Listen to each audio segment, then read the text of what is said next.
My name's Hannah, and today I'm going to be painting Cubone in watercolor. I drew Cubone onto my watercolor paper with watercolor pencil. I prefer watercolor pencils over graphite because graphite tends to muddy watercolors a lot. I'm going to complete the violent process of rubbing my rubber eraser over the entire drawing to pick up any loose pigment. I got a scrap piece of paper here. I will be using my Winsor & Newton watercolor palette. The colors I will be using are yellow ochre, cadmium orange, Persian blue, and Payne's gray. I will later be using some burnt umber to touch up his toes and nails. Cubone's pretty close to my yellow ochre color, but in some depictions he's really bright orange. So I'm just taking a little bit of that orange and adding it to the yellow ochre and testing it to make sure that I like the color. I will also be mixing my shadow color out of Persian blue. I am using a blue tone because it is the complementary color on the wheel to orange. And since Cubone tends to be a little bit more on the orange side than the yellow side, it'll create a really nice natural shadow. I will start with doing an underpainting of all of my shadows.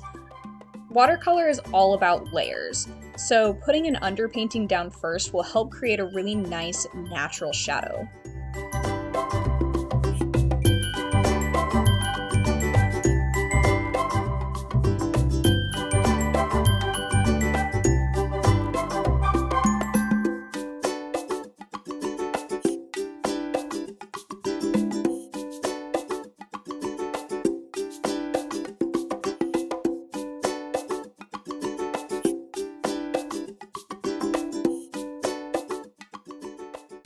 Again, I'm adding that underpainting on the skull. I'm using that same exact blue tone, but I added just a little bit of gray to it so that it would differentiate itself a little bit once we paint over our solid tones.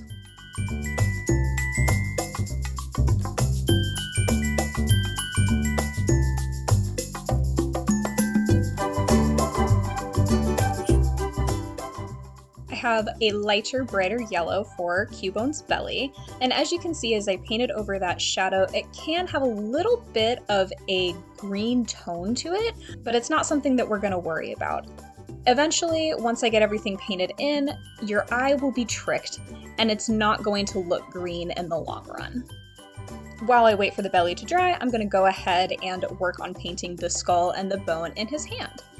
Again, I'm just using a very light gray color to go over this. I'm using a lot of water.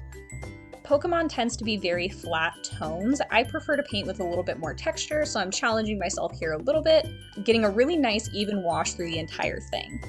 Once I have that first layer of gray over it, I'm going to give it a second to dry, and then I'm going to go in with an even more watered down gray tone to make sure that I get all of those edges nice and smooth and I have no blooming or harsh edges. Once everything is nice and dry, I'm going to go in with my first coat on his body. We're going to do several coats on this. Again, watercolor is all about layers, so instead of just adding more water and paint, we are going to make sure it dries in between so we can really build up those layers.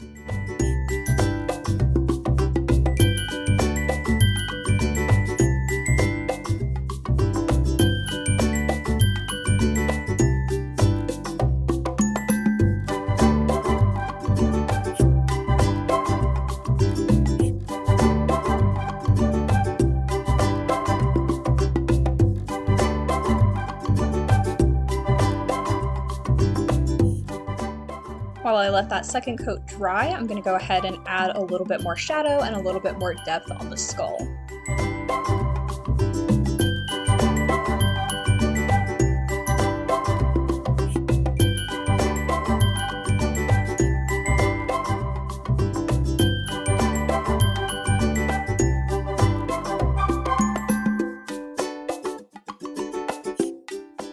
Now I'm going to let everything get extra dry once again before we move on to my favorite part of the whole process, line art.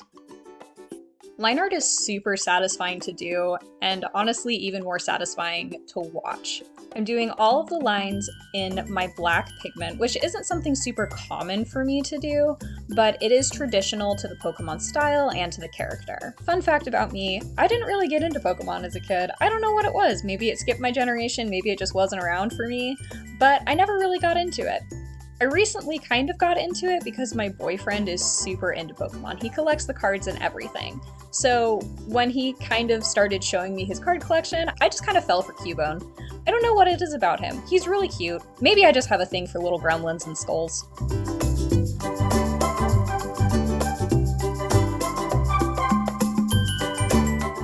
While I have the blackout, I'm going to go ahead and fill in Cubone's eye and make sure I leave that slit in the middle white.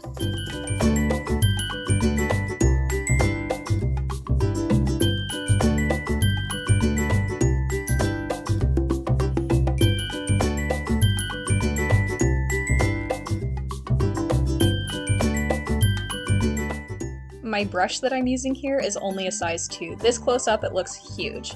I do have a smaller brush for line art, but again, Pokemon style tends to be a little bit chunkier, so I wanted to stay true to that.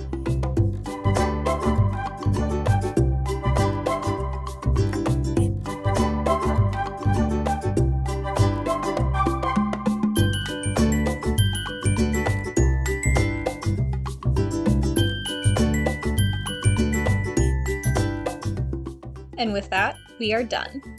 Thank you for hanging out. Let me know what your favorite Pokemon is in the comments and what you'd like to see me paint next.